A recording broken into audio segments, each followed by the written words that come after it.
बच्चों हम पढ़ रहे हैं मोशन इन ए प्लेन और अब हमारा टॉपिक है सर्कुलर मोशन और हम डिस्कस करेंगे यूनिफॉर्म सर्कुलर मोशन। तो अगर कोई पार्टिकल या बॉडी एक सर्कुलर पाथ में कांस्टेंट स्पीड से मूव करे तो बच्चों उस बॉडी की या उस पार्टिकल की मोशन को हम यूनिफॉर्म सर्कुलर मोशन बोलेंगे।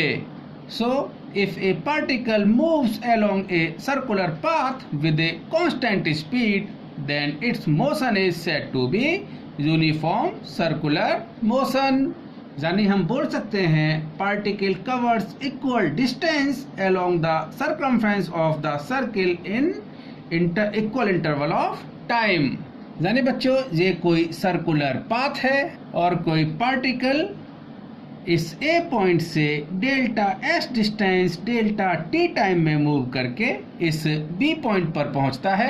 यानी बच्चों A से B तक का जो आपका डिस्टेंस है वो डेल्टा S है और पार्टिकल ने A से B पॉइंट तक पहुंचने में डेल्टा T टाइम लिया है और ये पार्टिकल B से इस C पॉइंट तक डेल्टा S डिस्टेंस ट्रेवल करके डेल्टा T टाइम में पहुंचता है। तो बच्चों हम बोल सकते हैं इस पॉइंट A से पॉइंट C तक की जो इस पार्टिकल की मोशन है वो यूनिफॉर्म सर्कुलर मोशन है। और बच्चों अगर पार्टिकल किसी भी टाइम इंटरवल डेल्टा के लिए इस डेल्टा T के लिए इस सर्कुलर पाथ पर डेल्टा S डिस्टेंस ट्रेवल करे तो हम बोल सकते हैं ये पार्टिकल इस सर्कुलर पाथ पर यूनिफॉर्म सर्कुलर मोशन परफॉर्म कर रहा है। यानी बच्चों during the motion of the particle on circular path if the speed of the particle remain constant so then the motion of this particle is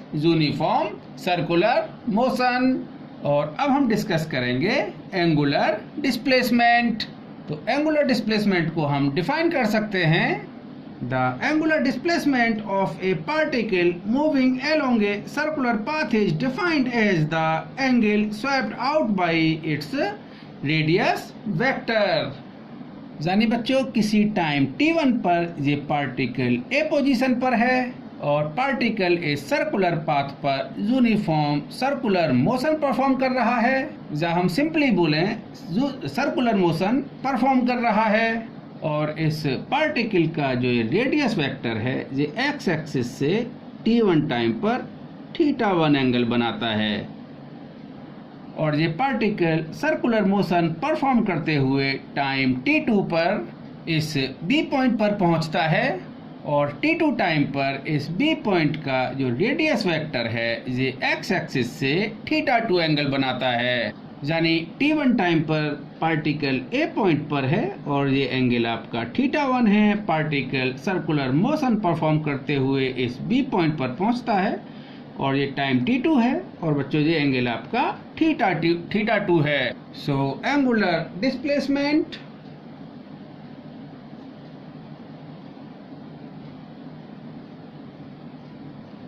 of particle in time interval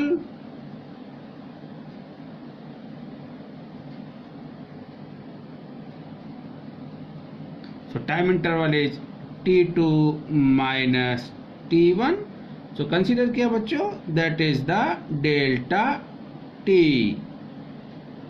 is तो बच्चों आपका angular displacement होगा यहाँ पर θ2 minus θ1 और consider किया बच्चों ये आपका डेल्टा थीटा के इक्वल है।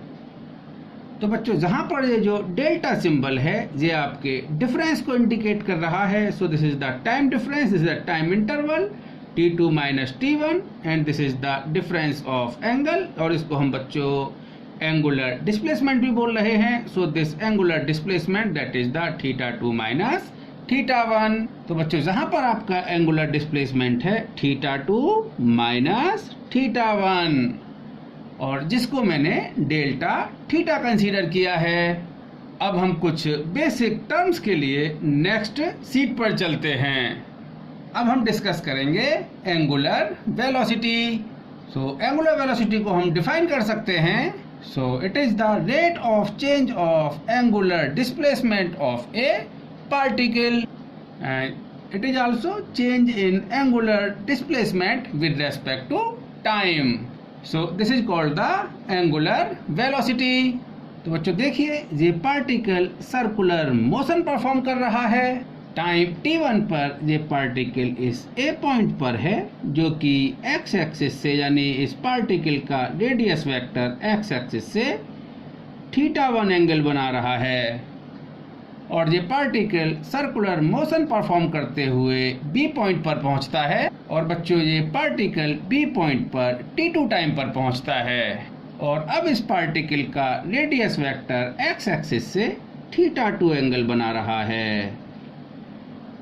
Now time interval is that is the t2 minus t1, तो इसको कंसीडर किया बच्चों, that is the delta t, and angular displacement in this time interval that is the θ2 minus θ1, तो कंसीडर किया बच्चों ये आपका डेल्टा थीटा है।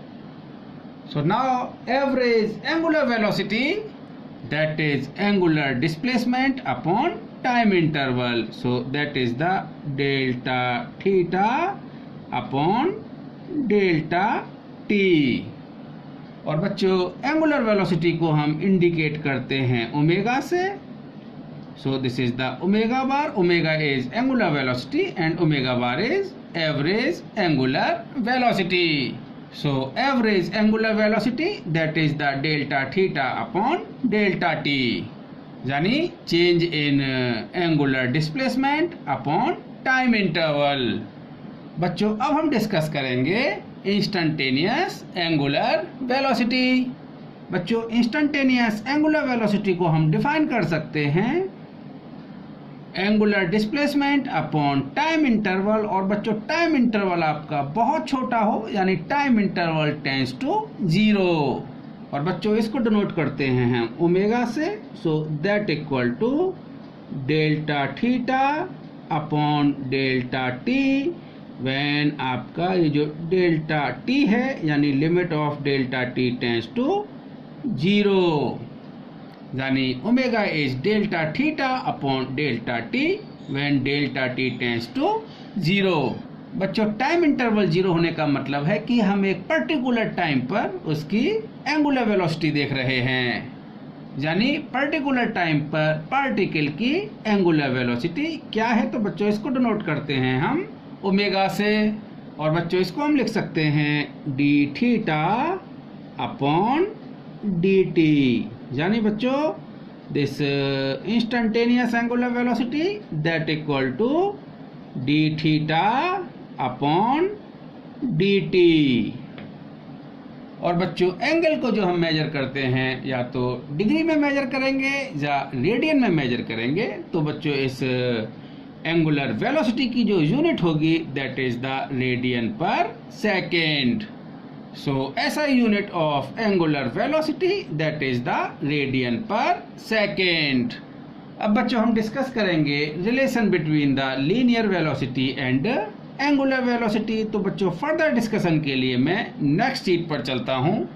सो relation between the linear velocity and angular velocity. तो बच्चों कंसीडर किया कि ये पार्टिकल इस सर्कुलर पाथ पर सर्कुलर मोशन परफॉर्म कर रहा है, और ये पार्टिकल डेल्टा टी टाइम में डेल्टा एस डिस्टेंस कवर करके इस बी पॉइंट पर पहुंचता है, और कंसीडर किया कि इस पार्टिकल का डेल्टा टी टाइम में एंगुलर डिस्प्लेसमेंट डेल्टा थीटा है, यानी बच्चों this is the angular displacement in time interval delta T. तो कंसीडर किया बच्चों ये आपका डेल्टा थीटा है। तो बच्चों if particle moves from point A to B in time delta T and covers a distance delta X, तो बच्चों इस डेल्टा एस को हम डिफाइन कर सकते हैं। So this delta S that equal to radius of this circular path be R into this angle swept, so this is the delta theta. So from here this delta theta that equal to delta s upon r. तो बच्चों आपको arc length का formula पता है, so arc length is here delta s, so delta s equal to radius into angle, so here this angle swept is delta theta.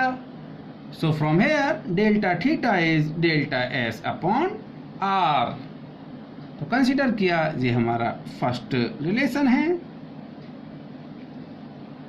और बच्चों इस first equation को अगर मैं टाइम इंटरवल डेल्टा टी से डिवाइड करूं, so this is delta theta upon delta T that equal to 1 upon R into delta S upon delta T. और बच्चों अगर ये टाइम इंटरवल आपका बहुत छोटा है, हम बोले कि डेल्टा टी टेंस टू 0, तो बच्चों मैं यहाँ पर लिमिट लगाता हूँ, यानी मैंने दोनों साइड लिमिट लगाई बच्चों. तो limit delta T tends to 0 delta theta upon delta T that equal to 1 upon R into limit delta T tends to 0, this is the delta S upon delta T. और बच्चों हमने अभी पढ़ा था delta theta upon delta T when delta T tends to 0. तो बच्चों ये आपका एंगुलर वेलोसिटी है, so this is the omega equal to 1 upon are and this term limit delta T tends to 0 delta S upon delta T, so this is the velocity. यानी बच्चों ये जो delta S distance है ये आपका delta T time में travel हुई है.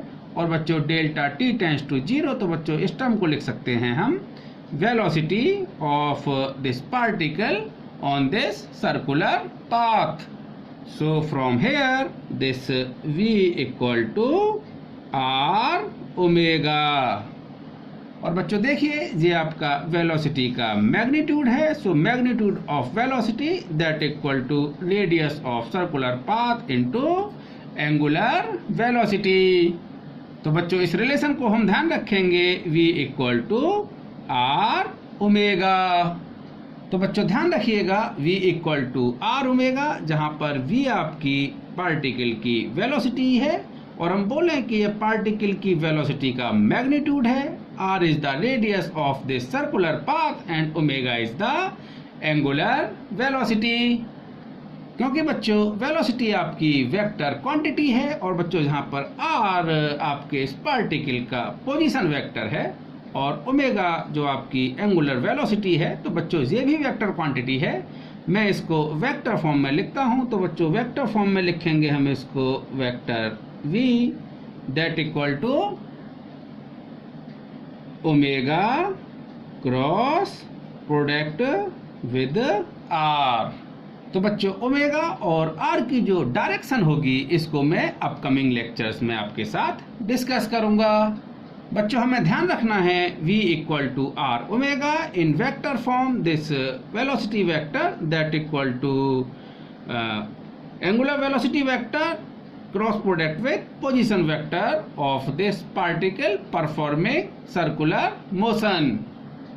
सो in vector form v equal to omega cross r and simply हम लिख सकते हैं v equal to R omega. तो बच्चों इसको आप ध्यान रखेंगे. ओके बच्चों.